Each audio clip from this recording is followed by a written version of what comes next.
오늘 함께 나눌 말씀은 누가복음 5장 1절로 11절 말씀입니다. 오늘날은 상식이 통하는 세상이라고 생각하시나요? 모두들 상식이 통하는 세상에 살고 싶다고 말합니다.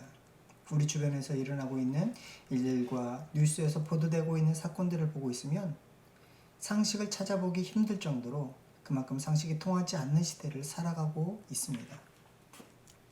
그러면 질문을 바꿔서 우리 믿는 성도들은 어떻습니까? 상식이 통하는 시대를 살아가야 할까요? 우리는 상식이 아닌 상식을 뛰어넘는 말씀과 신앙으로 살아가야 한다고 말하고 싶습니다.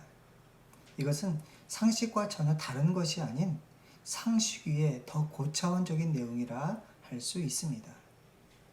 오늘 본문 말씀을 통해서 바로 이 상식을 뛰어넘는 믿음의 내용들이 무엇인지 생각해 보고자 합니다. 첫 번째 내용은 주님의 찾아오심입니다. 기독교의 시작은 인간을 찾아오신 하나님에게서 시작한다고 말합니다. 타 종교들을 보면 모두가 인간이 신을 만들고 그 신들을 찾고 기원합니다. 타 종교와 다른 점이 바로 이것입니다. 주님의 찾아오심의 완성은 성육신이라 말할 수 있습니다. 구약에서 출애굽을 위해서 주님께서 친히 모세를 찾아오신 것과도 마찬가지죠. 죄악된 인간, 좌절과 절망에 빠져 살아간 인간을 구원하시기 위해서 하나님 찾아오셨습니다. 히브리서 4장 15절의 말씀을 보면 우리에게 있는 대제사장은 우리의 연약함을 동정하지 못하실 이가 아니요 모든 일에 우리와 똑같이 시험을 받으신 이로되 죄는 없으시니라 라고 기록되어 있습니다. 예수님은 우리를 구원하시기 위해서 인간의 삶을 경험하시고 아픔과 슬픔과 눈물을 친히 겪으시면서 우리의 모든 것의 위로자가 되어 주셨습니다. 주님께서 베드로를 찾아오실 때의 상황도 역시 베드로는 허탈과 분노, 고통 속에 있을 때에 주님이 찾아오셨습니다. 자기의 전문이라 할 수 있는 고기 잡는 일에 있어서 실패와 좌절을 경험했습니다. 모든 것을 체념하고 있을 때 주님이 그를 찾아오셨고 함께 하셨습니다. 단순히 함께 있는 것이 아닌 고통 속에서 좌절과 절망 속에서 함께 하심으로 동행하셨습니다. 이 동행이 우리의 위치를 격상시켜 주십니다. 내가 누구와 함께 하느냐에 따라 내 위치가 격상되기도 하고 낮아지기도 합니다. 우리는 주님과 함께하고 있습니다. 시시한 그저 그런 존재가 아닙니다.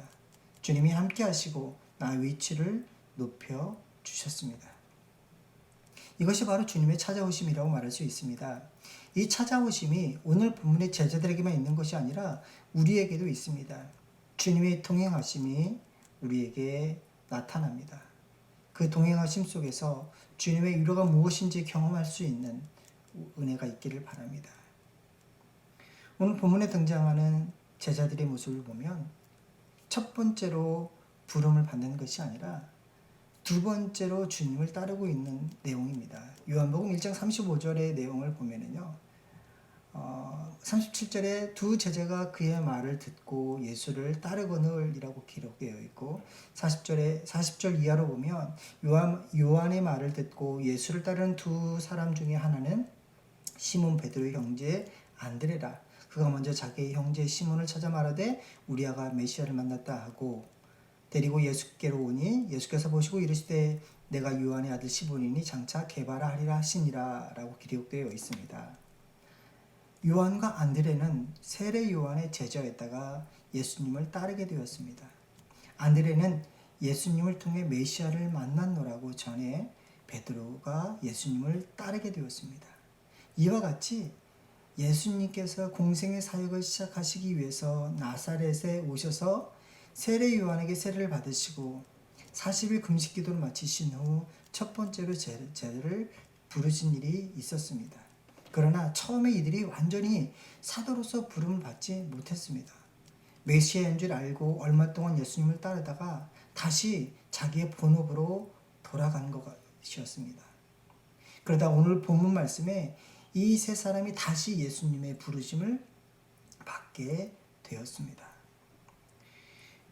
베드로나 안드레, 요한은 처음에 예수님을 따랐을 때 예수님이 메시아인 줄 알았는데 시간이 지나면서 메시아가 나라를 일으키고 또 큰 영광으로 권세를 나타내실 때 자기들도 그 권세를 나누어 가지고 사람들 위해서 호령을 하고 영광을 볼 것으로 생각을 했습니다. 그런데 따라다니면서 보니까 자기들이 생각했던 메시아의 하는 일과 다른 것을 보면서 모든 것을 버리고 전적으로 따르지 못했습니다. 그런데 오늘 본문 말씀을 통해서 다시 한번 부르심을 받고 이제 다시 주님의 제자로서 서게 되는 모습인 것입니다. 두 번째, 예수님께서 제자들을 기적을 통해서 부르고 계십니다. 예수님께서 제자들을 다시 부르시는 수단으로 작은 기적을 준비해 놓으셨습니다.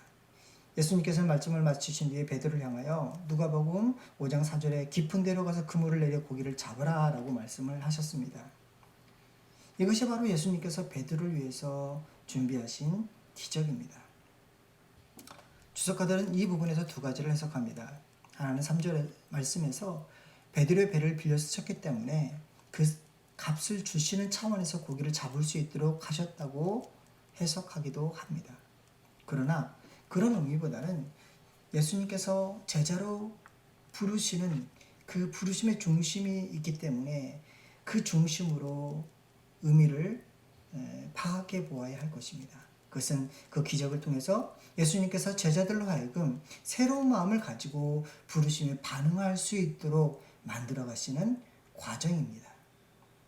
그런데 우리는 깊은 데로 가서 그물을 내려라 라는 이 말이 우리에게 어떤 의미인지 그렇게 쉽게 공감이 되지 않습니다. 그런데 베드로에게는 이 말이 어떻게 받아들여질 것인가? 이것은 전혀 엉뚱한 소리입니다.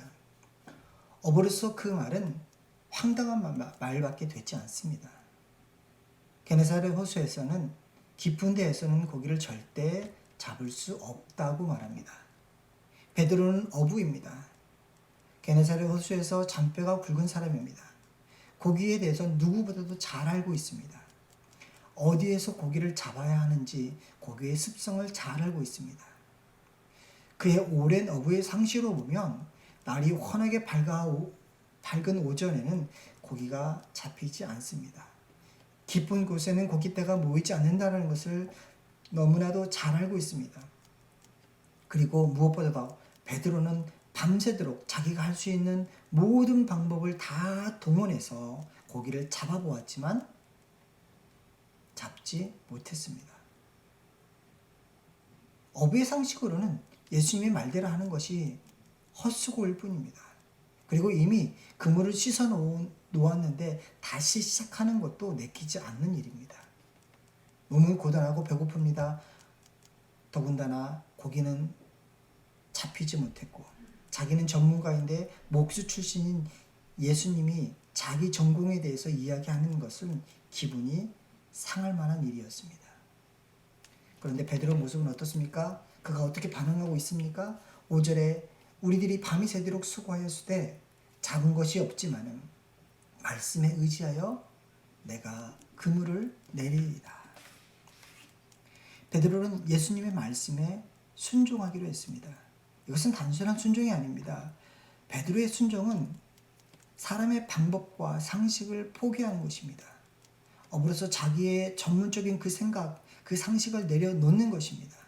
베드로가 상식을 포기하고 예수님의 그 말씀에 순종을 했다라는 것입니다.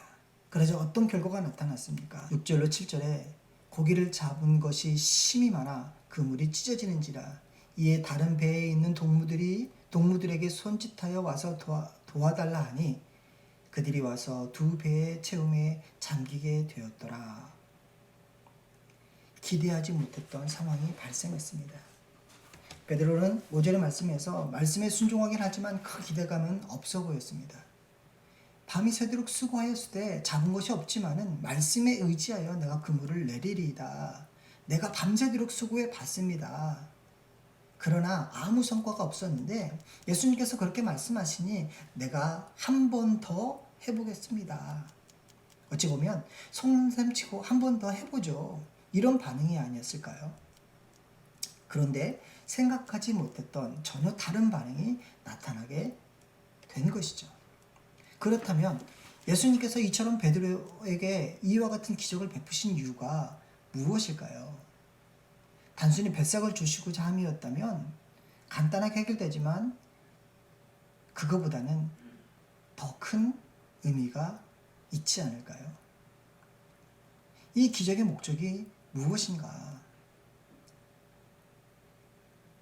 이 기적을 통해서 예수님께서 무엇을 하시고자 하는가를 생각해 보아야 합니다. 예수님께서는 지금 제자들을 부르시고 계십니다.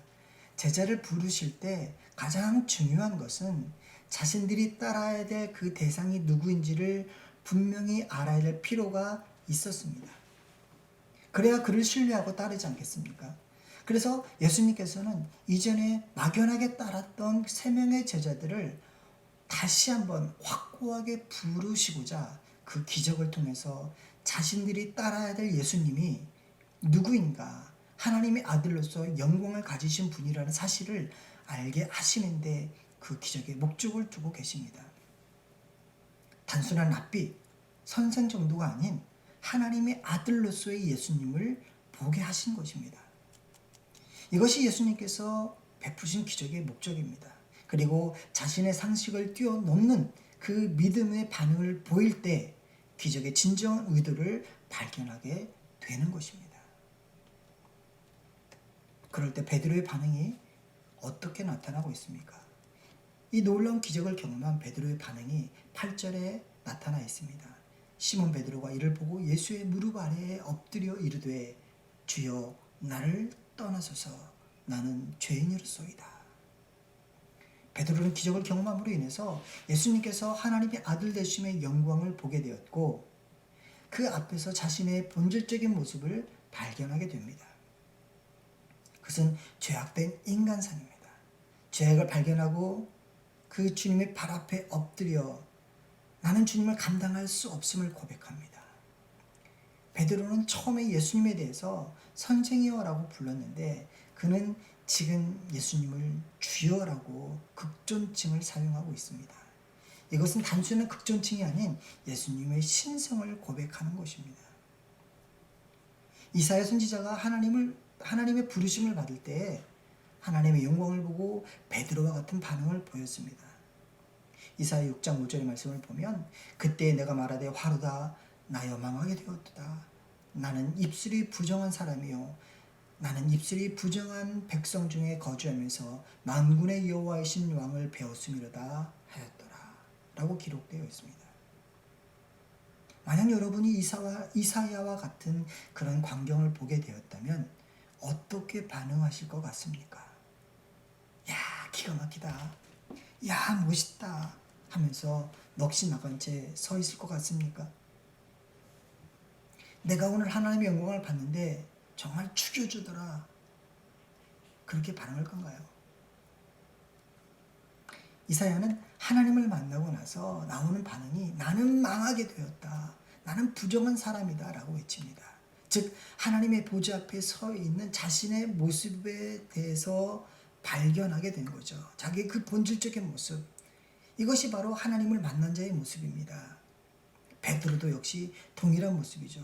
여러분, 나는 하나님을 만났다, 주님을 만났다라고 하면서 자랑하고 떠벌리는 사람들의 말은 믿지 마십시오. 진심으로 하나님을 만난 자는 자기의 죄를 발견하고 자기의 죄를 고백할 뿐입니다. 그런데 죄에 대한 고백은 말씀 안에서 만난 하나님으로도 충분합니다. 말씀 안에서는 하나님을 만나지도 못하면서 꿈에서나 어떤 신비로운 체험을 통해서 하나님을 만나고자 하는 사람은 미혹될 수밖에 없습니다. 분별력도 없습니다. 그리고 모두 헛된 것을 쫓고 있는 것에 불과합니다. 히브리서 1장 3절의 말씀을 보면 이는 하나님의 영광의 광채시오 그 본체의 형상이시라 그의 능력의 말씀으로 만물을 붙드시며 죄를 정결하게 하시는 일을 하시고 높은 곳에 계신 지극히 크신 이의 우편에 앉으셨느니라 라고 기록되어 있습니다. 베드로는 주여 나를 떠나소서 나는 죄인이로소이다. 그가 할 수 있는 것은 이 고백밖에 없었습니다. 주님 앞에서 그가 할 수 있는 것은 아무것도 없었습니다.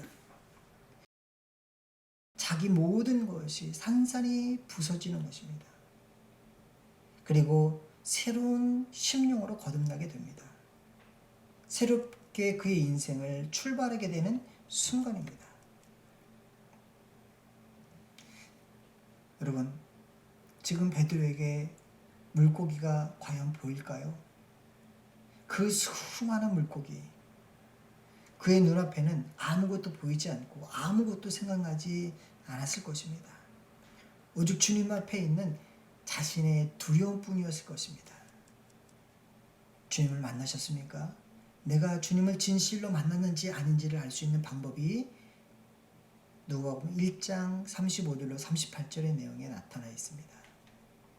누가복음 1장 35절로 38절의 내용을 보면 이렇게 기록되어 있습니다. 천사가 대답하여 이르되 성령이 내게 임하시고 지극히 높으신 이의 능력이 너를 덮으시리니 이러므로 나실 바 거룩하신 이는 하나님의 아들이라 일컬어지리라. 보라 내 친족 엘리사벳도 늙어서 아들을 배었느니라. 본래 임신하지 못한다고 알려진 이가 이미 6달이 되었나니 대적 하나님의 모든 말씀은 능하지 못하심이 없느니라.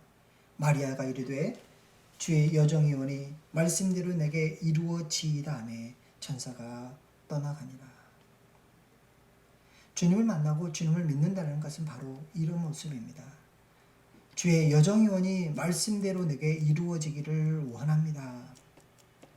내가 무엇을 원하고 떼쓰는 것이 아니라 주님께서 나를 어떻게 사용하시든지 그 모습으로 쓰임받기를 바라는 것이 주님을 만난 자의 모습입니다. 그런데 단순히 주님 나를 사용하여 주시옵소서 하는 정도가 아닙니다. 당시 유대 문화 속에서 마리아가 처녀의 몸으로 아이를 낳는다는 것은 죽음을 각오해야 합니다. 그런데도 마리아는 말씀대로 내게 이루어지이다라고 고백합니다. 이것은 단순한 순종이 아닌 일반 상식을 뛰어넘는 믿음의 고백이어야 합니다. 여러분, 손을 한번 바라보시길 바랍니다. 여러분의 손을 한번 바라보시길 바랍니다. 여전히 내가 붙잡고 있는 것이 있지 않나요? 나는 이것만은 도저히 포기하지 못해 하는 것이 있습니까? 여전히 내 손에 강하게 붙잡고 있는 그 무엇인가가 남아있지 않습니까? 그런데 내려놓아야 합니다. 포기해야 합니다. 믿음으로 내려놓고 포기할 때 주님을 따르는 제자의 삶을 살아갈 수 있습니다. 우리 모두가 이처럼 주님을 만난 자의 모습으로 쓰임 받아야만 합니다.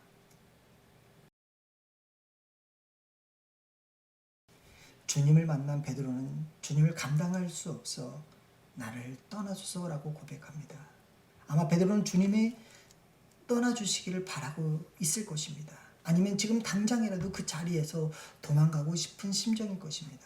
그러나 그렇게 할 수도 없고 주님이 떠나가시지도 않습니다. 그렇게 떠나실 것 같으면 처음부터 찾아오시지도 않았겠죠. 주님께서는 처음부터 제자들을 부르시기 위한 목적을 가지고 찾아오셨습니다. 베드로를 만들어 가십니다. 제자로 만들어 가시는 것이죠. 하나님의 사람으로 하나님의 일을 감당할 사명자로 주님이 친히 만들어 가십니다. 우리는 신자로 살아가면서 많은 연단을 받게 됩니다. 여러분도 이미 많은 연단을 겪지 않으셨습니까? 그 연단이 나를 낮추기 위한 연단입니다. 나를 시험하기 위한 연단입니다. 하나님의 자녀로서 살아가도록 하시기 위해서 주의 사명을 감당할 사명자로 살아가도록 하시기 위해서 내가 얼마나 내세울 것이 없는 존재인가를 인식시키기 위한 훈련과 연단입니다. 나의 나됨을 보고 나의 죄인됨의 그 본질을 보고 아무것도 할 수 없는 존재라는 것을 깨닫게 하시고 그저 내가 할 수 있는 것은 주님을 의지하고 주님밖에 없음을 고백하고 인정하게 하는 바로 그 고백을 끌어내시기 위함입니다. 욥기 42장 5절은 내가 주께 대하여 귀로 듣기만 하였사오나 이제는 눈으로 주를 배움나이다. 그러므로 내가 스스로 거두어 드리고 티끌과 재 가운데서 회개하나이다. 욥의 이 고백이 어찌 보면 베드로와 같다고 볼 수 있겠죠. 그리고 우리도 마찬가지입니다. 우리는 하나님으로만 살아가는 존재입니다. 하나님으로만 살아가고 하나님의 사명을 위해 살아가야 될 존재임을 명심하시길 바랍니다. 그것을 위해서 우리를 구원하셨고 하나님의 사람으로 우리를 부르신 줄로 믿습니다. 그래서 주님께서는 베드로에게 사명을 주십니다. 10절에 무서워하지 말라. 이제 후로는 내가 사람을 취하리니 라고 말씀하고 있습니다. 마태복음 4장 19절에서 나를 따라오라 내가 너희를 사람을 낳는 어부가 되게 하리라 라고 말씀하셨습니다. 그리고 베드로와 안드레와 요한이 11절에 그들이 베드로를 육지에 대고 모든 것을 버려두고 예수를 따르니라 라고 기록되어 있습니다. 주님께서 제자들을 부르시는 목적은 바로 여기에 있습니다. 예수님께서는 베드로에게 사람을 구원하는 전도자의 사명을 주셨고 그는 세상의 모든 것을 버리고 예수님을 따르게 됩니다. 예수님께서는 오늘날에도 이와 같은 목적을 가지고 하나님의 사람들을 부르고 계십니다. 여기에 우리의 모습은 어떻게 반응하고 있습니까? 우리는 어떻게 반응해야 하겠습니까? 우리는 어찌 보면 마리아와 같은 반응을 보여야 하지 않을까요? 주님, 내가 여기 있습니다. 나를 사용하여 주시옵소서. 나를 써주심이 감사합니다. 이 고백을 드릴 수 있기를 바랍니다. 베드로가 모든 것을 버려두고 주님을 따랐던 것처럼 세상에 얽매여 살아가는 존재가 아닌 하나님의 나라를 바라보면서 살아가시기 바랍니다. 하나님께서 나를 향해 두시는 그 사명이 우리의 삶의 목적이 되기를 바랍니다. 우리는 하나님의 나라의 소망을 두고 살아갑니다. 우리는 하늘의 소망을 쌓고 살아가는 존재입니다. 세상의 소망을 쌓고 살아가지 아니하고 하늘의 소망을 쌓는 일을 감당해야만 합니다. 주님께서 좌절과 절망 속에 살아가는 베드로를 찾아오셨습니다. 동행하시며 위로하시며 회복시키셔서 그를 주의 제자 삼아 주셨습니다. 단순히 일거리만 주시고 그 일을 수행하도록 하시는 분이 아니라 우리의 그 근본적인 문제를 회복시키시며 기쁨으로 그 일을 감당할 수 있도록 하시는 주님이십니다. 우리는 이러한 은혜를 누려야 합니다. 그리고 그 위로 가운데 우리가 감당해야 될 사명이 있습니다. 베드로에게 기적을 베푸신 목적도 그 기적 자체에 있는 것이 아니라 부르시고 사명을 감당할 수 있도록 그 마음을 자랑하심에 있었습니다. 진정으로 주님을 만나시기를 바랍니다. 우리의 상식, 세상의 상식에 얽매여 주님을 보지 못하고 사명을 깨닫지 못하고 있는 모습이 아닌 주님께서 우리를 부르신 그 부르심에 합당한 삶을 살아가야 합니다. 그 합당한 삶의 모습으로 나아가시기 바랍니다. 베드로가 자신의 상식을 버릴 때, 상식을 초월한 믿음으로 나아갈 때 주님이 보여줬던 것처럼 그 사명을 받아들일 수 있었던 것처럼 우리에게도 필요한 것은 이 신앙입니다. 우리를 찾아오신 주님 앞에서 나와 함께 하시고 나와 동행하시는 주님, 나를 격상시켜 주시는 그 주님과 함께하며 주님께서 원하시는 사명을 감당할 때 오늘도 우리는 기쁨으로 달려갈 수 있는 복된 삶이 될 줄로 믿습니다.